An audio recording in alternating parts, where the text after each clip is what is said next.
पङ्कजवासिनि देवसुपूजित सद्गुणवर्षिणि शान्तियुते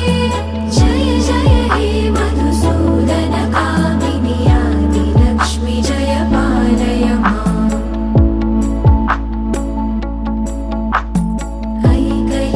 ऐकलिकल्मषनाशिनि कामिनि वैदिकरूपिणि वेदमये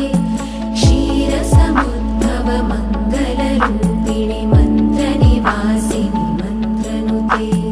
मङ्गलदायिनि अम्बुजवासिनि देवगणाश्रितपादयुते जय जय हे मधुसूदन कामिनि धान्यलक्ष्मि जय पालय माम् जय वरवर्षिणि वैष्णवि भार्गवि मन्त्रस्वरूपिणि मन्त्रमये